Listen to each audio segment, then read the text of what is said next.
My dear students, in previous video about atomic structure, we discussed discovery of electron.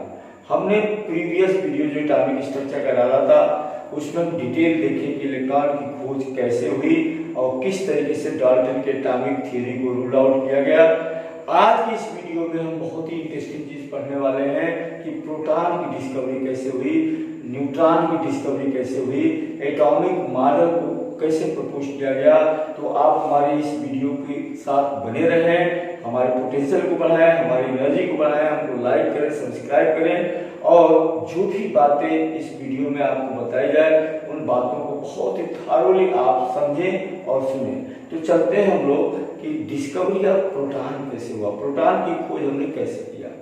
तो ये जान लीजिए कि जब ये एक्सपेरिमेंट जे थॉमसन ने किया तो ये बात दिमाग में कौंधने लगी और ये बात गोल्डस्टाइन ने सबसे पहले देखा कि हो सकता है उस एक्सपेरिमेंट को इन्होंने फिर से रिपीट किया।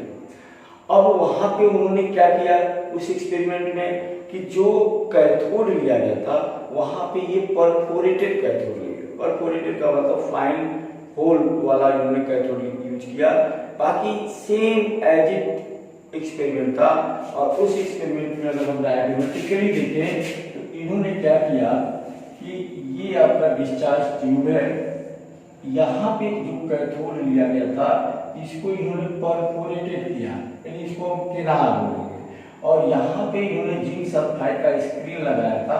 ये जेडीएलएस का स्क्रीन था और ये आपका हो गया कैथोड जिसको हम परफोरेटेड कैथोड कहेंगे और इनको और यहाँ एनोड को इन्होंने हाई वोल्टेज बैटरी से जोड़ दिया और एक चेंजेस और किया कि जो प्रेशर था इन्होंने जो हाईली रिड्यूस प्रेशर था उस प्रेशर को थोड़ा सा कम रखा इन्होंने और अब इन्होंने क्या ऑब्जर्व किया कि यहाँ भी कुछ रे इमिट हो रही है और वो रे यहाँ से भी निकल रही है। ऐसा नहीं है कि कैथोड से नहीं निकल रही है, यहाँ से भी निकल रही है, लेकिन यहाँ से निकलने वाली रे स्ट्रेट लाइन में एनोड की तरफ जा रही है और इसको इन्होंने कैथोड रेज कहा या ये नेगेटिव रेज थी। लेकिन इन्होंने देखा कि यहाँ भी फ्लोरोसेंट आ रहा है क्योंकि उस समय हमने फ्लोरोसेंट यहाँ नहीं लगाया था, इस साइड में लगाया। तो इन्होंने देखा कि यहाँ भी फ्लोरोसेंट आ रही है और कुछ फ्लोरोसेंट जो आ रही है क्योंकि यहाँ पे इस केनाल से होकर आ रही है इसलिए इसको केनाल रेज कहा गया। अब उस परफोरेटेड से निकलने वाली रे जो केनाल रेज थी उस रेज का उन्होंने जब डिस्कशन किया या उस रे का उन्होंने जब प्रॉपर्टी का एनालाइज किया उन्होंने क्या देखा हम देखेंगे कि सबसे पहले उन्होंने देखा कि ये जो रेज है ये जो आ रही है ये स्ट्रेट ये जो रे है वो स्ट्रेट पाथवे में चल रही है, यानी यहाँ से निकलने वाली जो रेज है नोड से जो यहाँ पर प्रोसेस या प्रोसेस क्लियर कर रही है वो स्ट्रेट पाथवे में चल रही है। उसके बाद इन्होंने देखा कि अगर इसको मैग्नेटिक फील्ड में ले जाया जा रहा है तो मैग्नेटिक फील्ड में डिफ्लेक्टेड हो जाती है, यानी मैग्नेटिक फील्ड के प्रति अट्रैक्ट हो रही है। इससे क्लियर हो रहा है कि इस रे में भी पार्टिकल नेचर है, यानी इस रे का नेचर पार्टिकल नेचर। उसके बाद देखा कि इनको अगर इस रे को इलेक्ट्रिक फील्ड में ले जाया जा रहा है तो ये इलेक्ट्रिक फील्ड में ये जो रे है कैथोड की तरफ अट्रैक्ट हो रही है और कैथोड की तरफ अट्रैक्ट होने से चूंकि एनोड से निकली है इसलिए इसको एनोड रे कहा गया। चूंकि परफोरेटेड केनाल से निकल रही है इसलिए इसको केनाल रे भी कहा गया और ये भी कहा गया कि ये जो रे है ये चूंकि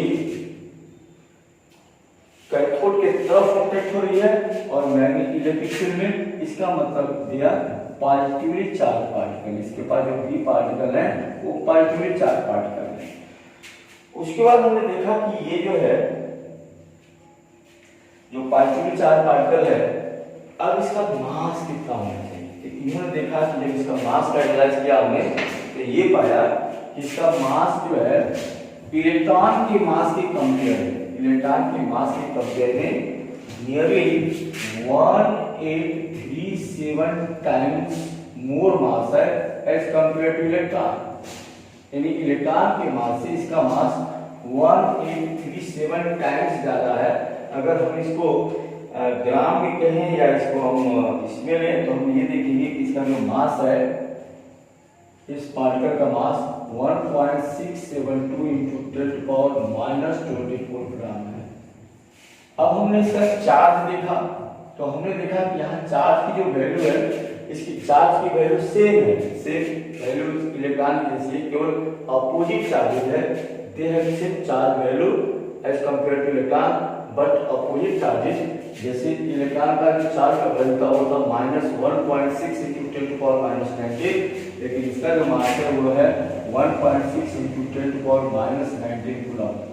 तो इस तरीके से जब हमारे पास मास आ गया, चार्ज आ गया, अब हमने एक बहुत इंपॉर्टेंट ऑब्जर्वेशन को स्टडी किया कि अगर इस रेंज का E/m का रेशियो निकाला जाए वेरियस अलग अलग गैसेस को लेकर के, तो यहाँ पे E/m का रेशियो वो कांस्टेंट नहीं होगा, चेंज होगा। जबकि इलेक्ट्रॉन के केस में हमने देखा था, कैथोड रे के केस में E/m का रेशियो गैस के चेंज होने के बाद भी वहां पे क्या था, वो कांस्टेंट था, लेकिन प्रोटॉन के केस में E/m का रेशियो कांस्टेंट नहीं होगा। ये ऑब्जर्वेशन का गोल्ड स्टैंडर्ड था। उसके बाद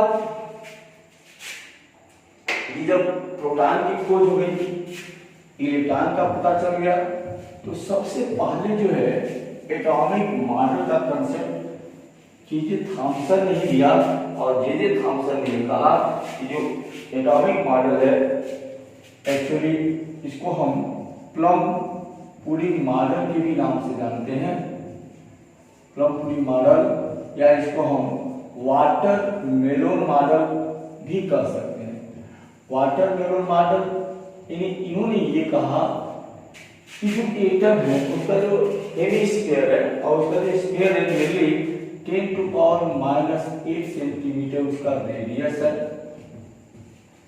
और एटम जो हेमिस्फीयर है, इन्होंने कहा कि इसके अंदर जो पॉजिटिवली चार्ज पार्टिकल है, वो पॉजिटिवली चार्ज पार्टिकल स्प्रेड है, यूनिफॉर्म स्प्रेडिंग है इनके अंदर, और इसके अंदर जो इलेक्ट्रॉन है वो इम्बेडेड है। इलेक्ट्रॉन यहाँ पे क्या है, इम्बेडेड इलेक्ट्रॉन है, यानी मास जो प्रोटॉन है और इलेक्ट्रॉन यहाँ पे इम्बेडेड है, एज लाइक पुडिंग या एज लाइक वाटर मेलोन, जैसे तरबूजे के अंदर जो फ्लेश होता है, जो रेडिश होता है, वो इनका कारण था कि वो प्रोटॉन है जो स्प्रेड है, यूनिफॉर्मली स्प्रेड है एटम के अंदर, और जो इलेक्ट्रॉन है उसके अंदर इम्बेडेड है। और इस तरीके से इनके इस पॉपुलर मॉडल को, ये जो थॉमसन का मॉडल था, उस पॉपुलर मॉडल को हम जो है प्लम पुडिंग मॉडल या वाटर मेलोन मॉडल के नाम से जाने। बट इस मॉडल की सबसे बड़ी ड्रॉबैक ये रही, हालांकि इसको कुछ पॉपुलैरिटी मिली, क्योंकि इस मॉडल के अनुसार एटम इलेक्ट्रिकली न्यूट्रल था, क्योंकि प्रोटॉन इलेक्ट्रॉन को चारों ओर से बाउंड अप किया था। यानी एक तरीके से देखा जाए तो एटम इलेक्ट्रिकली न्यूट्रल था, और हमें मालूम है कि एटम इलेक्ट्रिकली न्यूट्रल होता है। इस वजह से इस मॉडल को थोड़ी बहुत हम लोगों ने मतलब उस पर विश्वास किया। बट ठीक उसी समय रदरफोर्ड का एक एक्सपेरिमेंट हुआ, जिसको हम well defined alpha scattering experiment के नाम से जानते हैं। जरा देखिए कि रदरफोर्ड का क्या एक्सपेरिमेंट था, और रदरफोर्ड ने अपने एक्सपेरिमेंट में क्या किया। तो अब हम चलते हैं रदरफोर्ड एटॉमिक मॉडल या रदरफोर्ड अल्फा स्कैटरिंग एक्सपेरिमेंट।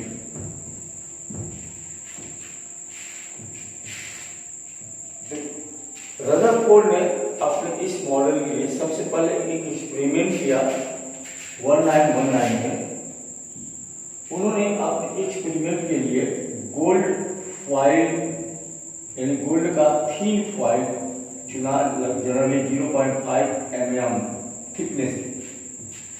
अब यहाँ गोल्ड फॉइल चुनने का उनका रीजन क्या था, क्योंकि गोल्ड हाईली वैल्यूएबल होता है, और अब उन्होंने हाईली फ्रीक्वेंसी अल्फा रेज लिया। अब क्वेश्चन मार्क किया कि अल्फा रेज क्या होती है।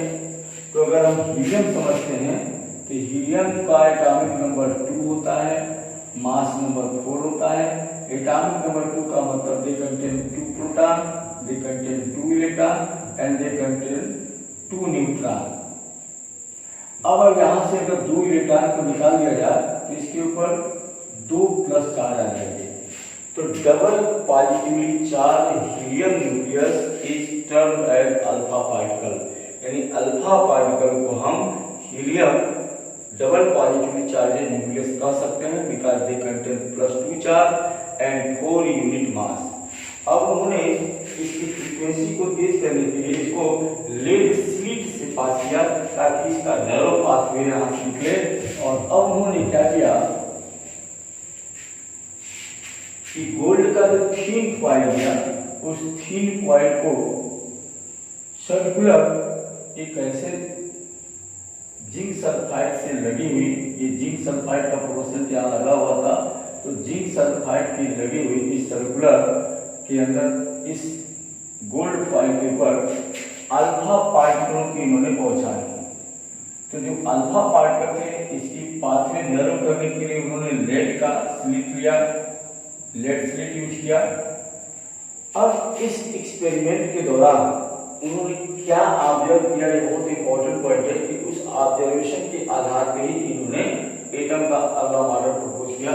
इन्होंने देखा कि मोस्टली अल्फा पार्टिकल जिस पाथवे से यहाँ पे इंसिडेंट हो रही है सेम पाथवे से आफ्टर रिफ्लेक्शन में निकल गई, यानी no deflection in their pathway, nearly 99% alpha particle after reflection no change in their pathway, यानी विदाउट डिफ्लेक्टेड वो पासिंग हो गई उस थीन कॉइल से, नियरली 99% अल्फा पार्टिकल। पहला ऑब्जर्वेशन था कि 99% alpha particle without deflecting with gold plate से बिना डिफ्लेक्टिंग पाथ निकल गए। बट उन्होंने देखा कि कुछ पार्टिकल ऐसे थे जो अपने पाथवे से थोड़ा सा माइन्यूट डिफ्लेक्शन हुआ, सब particle undergoes minute deflection after incident.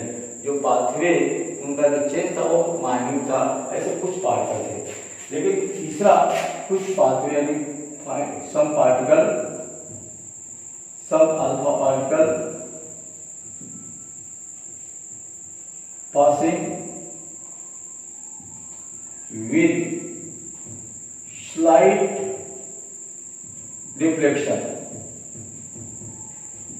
लेकिन इनका जो मेन थर्ड ऑब्जर्वेशन था वो ये था कि some particle nearly 1 particle in 2000, यानी 19,999 पार्टिकल मूव हो जा रहे हैं, लेकिन एक पार्टिकल ऐसा था जो जिस पाथवे से गया 180 डिग्री के अलावा उसी पाथवे से वो रिटर्न बैक हुआ। इस तरीके से उन्होंने देखा कि 1 पार्टिकल, थर्ड इनका ऑब्जर्वेशन था कि 1 particle in out of 2000 particle से 1 पार्टिकल अपने पाथवे से, जिस पाथवे से वो फॉल हो रहा है गोल्ड फॉइल पर, same pathway say that is 180 degree पे वो बैक हो गया। अब इस ऑब्जर्वेशन के आधार पे रदरफोर्ड ने जो अपना मॉडल प्रस्तुत किया उसको हम देखेंगे जरा। उन्होंने कहा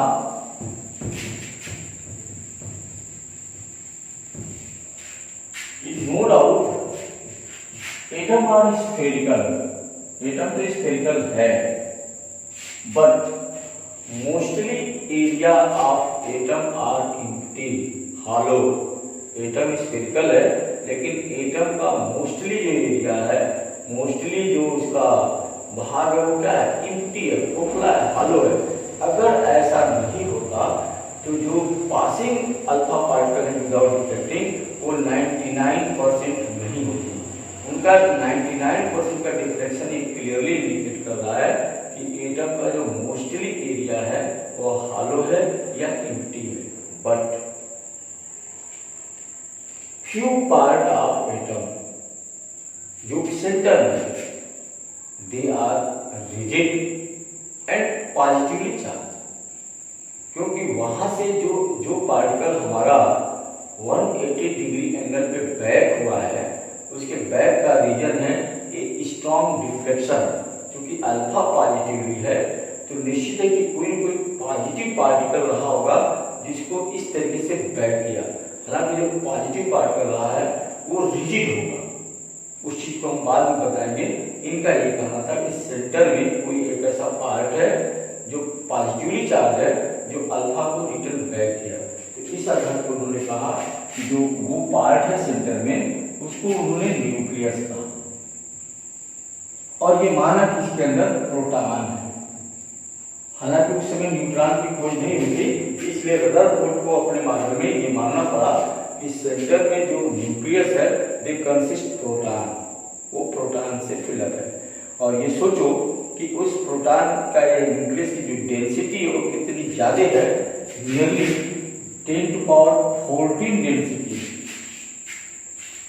तो इस तरीके से उन्होंने कहा कि जो न्यूक्लियस है, अगर एटम का रेडियस 10⁻⁻8 सेंटीमीटर है तो जो न्यूक्लियस है उसका जो रेडियस है वो 10⁻13 सेंटीमीटर होगा।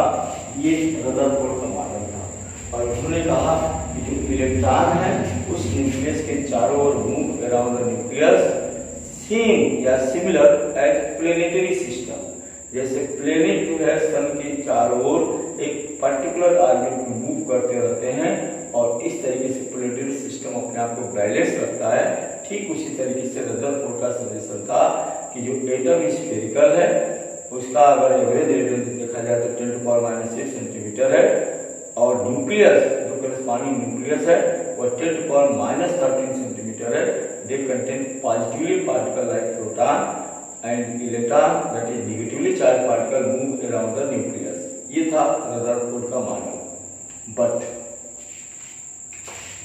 रदरफोर्ड ने मॉडल को प्रस्तुत किया 1919 में, तो इन्होंने सबसे पहले 1920 और 1922 में इस बात की आशंका की, बताया कि हो कुछ न्यूक्लियस के अंदर कुछ और भी पार्टिकल हो सकते हैं जो न्यूट्रल हो बट दे कंटेन मास।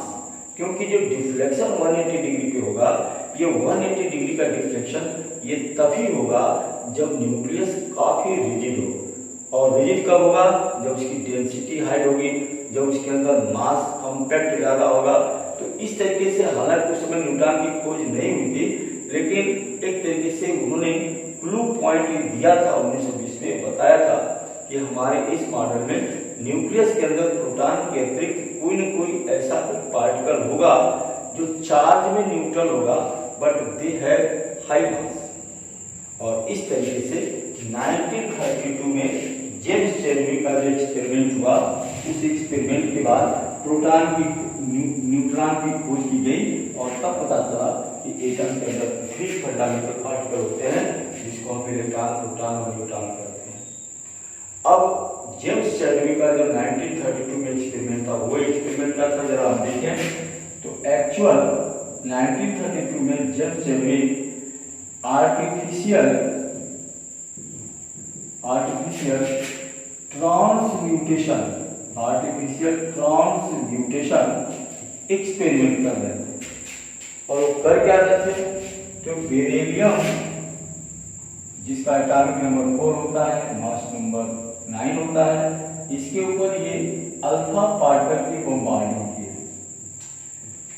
तो इन्होंने देखा कि एक कार्बन 14 मिला जो कि रेडियोएक्टिव कार्बन था, और एक ऐसा पार्टिकल मिला जो ये पार्टिकल इलेक्ट्रिकली न्यूट्रल था, because they are not move either cathode और एनोड।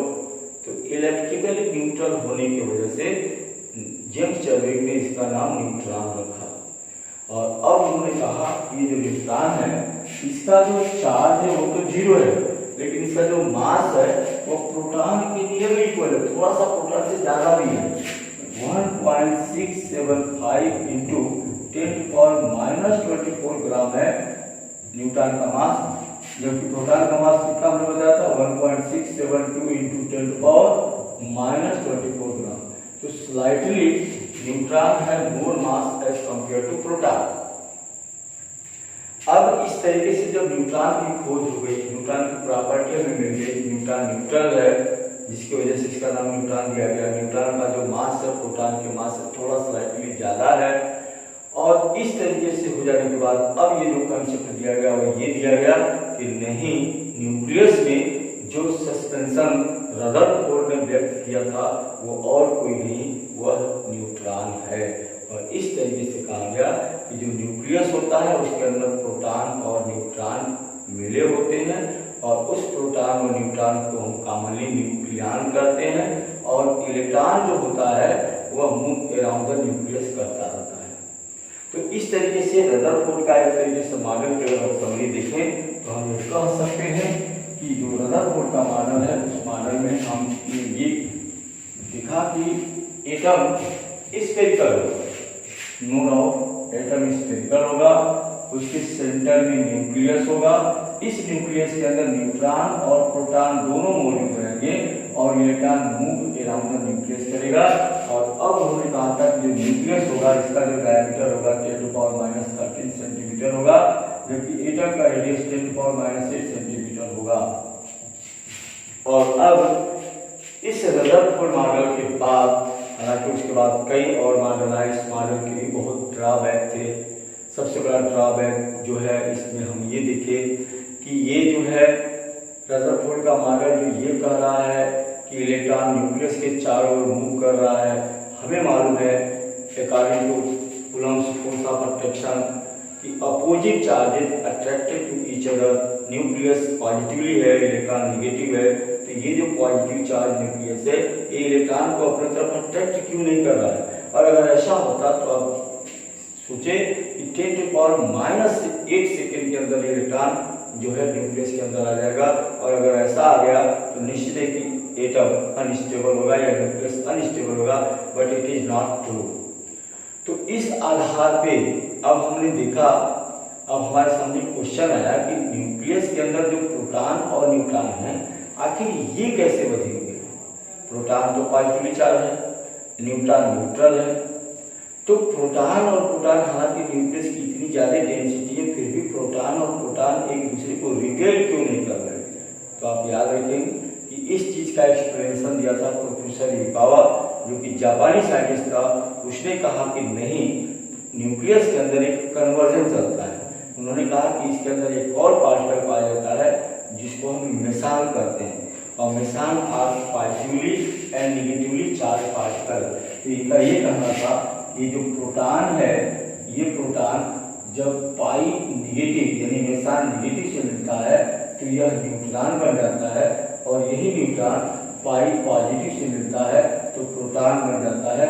इस प्रकार इन्होंने कहा कि प्रोटॉन न्यूट्रॉन में और न्यूट्रॉन प्रोटॉन में ये इंटर कन्वर्जन रिएक्शन चलता रहता है, और इसी इंटर कन्वर्जन रिएक्शन की वजह से एक इनके बीच फोर्स ऑफ अट्रैक्शन रहता है, और उस फोर्स ऑफ अट्रैक्शन की वजह से ये जो न्यूक्लियस है काफी स्टेबल होते हैं, और काफी इनका जो बाइंडअप होता है वो काफी स्टेबल होता है।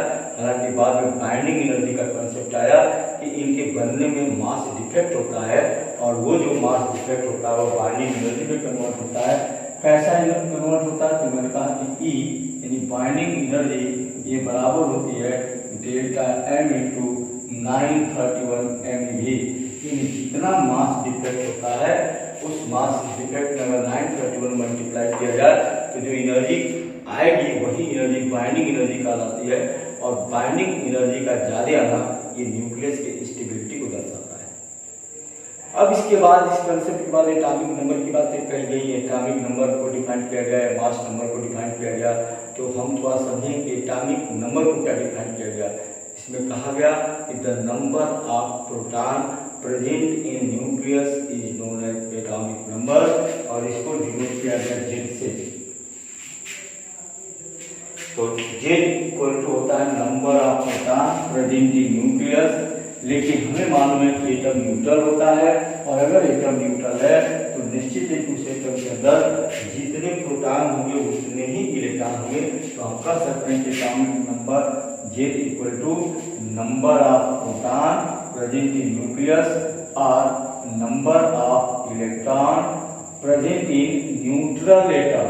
न्यूट्रल एटम का मतलब एटम चार्ज न हो, क्योंकि एटम अगर इलेक्ट्रॉन लूज किया है या इलेक्ट्रॉन गेन किया है तो नंबर ऑफ इलेक्ट्रॉन चेंज हो सकते हैं,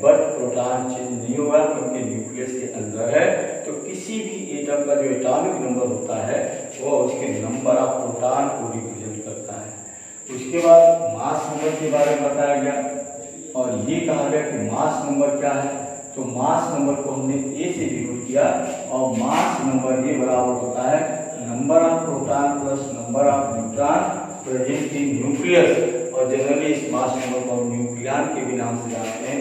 जैसे मान लो हमसे कह देगा कि 11 यानी 23 में क्या इसका एटॉमिक नंबर है, तो जो एटॉमिक नंबर लेफ्ट लिखा गया एटॉमिक नंबर है, एटॉमिक नंबर जो नीचे लिखा गया मास नंबर ऊपर लिखा गया, एटॉमिक नंबर ये बता रहा है कि सोडियम में नंबर ऑफ इलेक्ट्रॉन 11 है, नंबर ऑफ प्रोटॉन 11 है और नंबर ऑफ न्यूट्रॉन जो है 23 माइनस 11 का मतलब 12 है। लेकिन यहीं पे अगर हम प्लस चार्ज कर दें और अब हम पूछें कि इस सोडियम में कितने प्रोटॉन है कितने इलेक्ट्रॉन है, तो प्रोटॉन तो वही रहेंगे, इलेक्ट्रॉन अगर प्लस है तो एक कम हो जाएगा, क्योंकि जितने प्लस है इसका मतलब उतना इलेक्ट्रॉन उसने लूज किया है और जितने माइनस है उतना इलेक्ट्रॉन गेन किया है।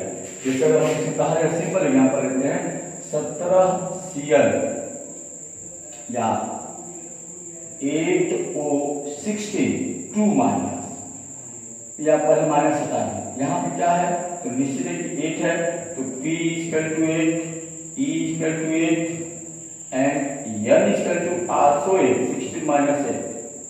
बट यहीं पे अगर हम 2 माइनस कर दें तो P इक्वल टू 8 रहेगा, लेकिन E इक्वल टू क्या हो जाएगा, E इक्वल टू 10 हो जाएगा, 8 और 2, क्योंकि 2 माइनस का मतलब उसने 2 इलेक्ट्रॉन गेन किया है। इसके बाद हमारा जो कंसेप्ट दिया गया वो कहा गया आइसो इलेक्ट्रॉनिक, आइसोटोप, आइसोबार। थोड़ा इसको भी हम समझेंगे।